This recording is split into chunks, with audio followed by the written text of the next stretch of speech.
Bonjour à toutes et à tous, ici Khalid Jebali pour ce Good Morning Market du 21 décembre 2017. Nous commençons tout de suite avec le rappel légal habituel. XTB France informe les participants que la présentation à venir et les informations qui vont être dispensées ne constituent pas en aucune manière une sollicitation ou incitation à acheter ou vendre des produits financiers. Voilà, nous commençons tout de suite avec le calendrier économique de ce jeudi 21 décembre et vous le voyez. La BOJ a laissé sa politique monétaire inchangée, donc rien de transcendant effectivement à ce niveau, hein. C'était une nouvelle bien évidemment attendue par les opérateurs, donc pas de changement du côté de la BOJ. Ensuite, nous prendrons connaissance aujourd'hui de plusieurs statistiques très intéressantes du côté outre-Atlantique, aux premières desquelles nous aurons le PCE Core, donc l'indice d'inflation de la Fed attendu stable à 1,4%. Sur le troisième trimestre, donc c'est bien évidemment une statistique qui va intéresser les opérateurs. Nous prendrons connaissance aussi de l'indice Philly Fed, de l'activité manufacturière dans la région de Philadelphie. Donc évidemment c'est aussi une statistique à surveiller pour le mois de décembre. Ensuite nous aurons le PIB, donc c'est la troisième estimation du PIB aux États-Unis, dont on prendra connaissance effectivement tout à l'heure à 14h30.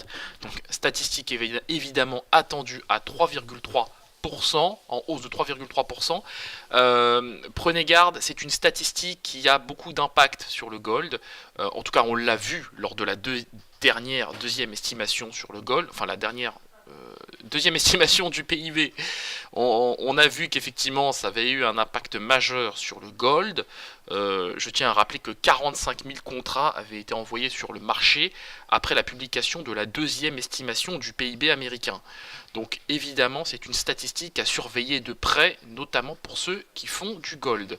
Et ensuite effectivement, donc toujours aussi à 14h30, on prendra connaissance des statistiques dont vous avez l'habitude désormais, les inscriptions hebdomadaires au chômage aux États-Unis. Donc ça c'est évidemment une stat qui va nous intéresser, mais dans une moindre mesure, puisque on est quand même focus sur le PIB.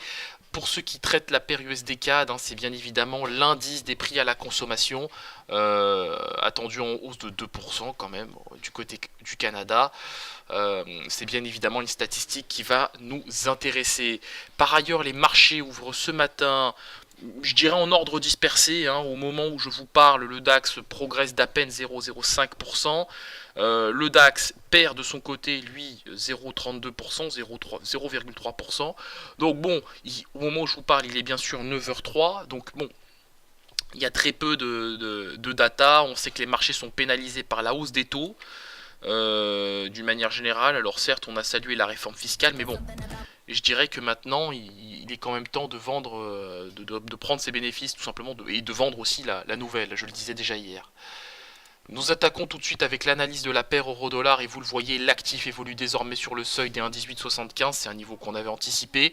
Alors, je ne vais pas passer par quatre chemins, je m'attends à ce qu'il y ait un repli quand même de l'actif pour aujourd'hui sur le seuil des 1,1850, 1,1850, 1,1840.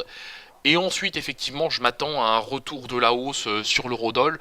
Et pourquoi pas aller à 1,19 tout simplement. Pourquoi pas aller à 1,19 sur l'eurodoll, mais pas à court terme. Pas à court terme, évidemment. Ce sera plus sur les premières semaines de janvier 2018.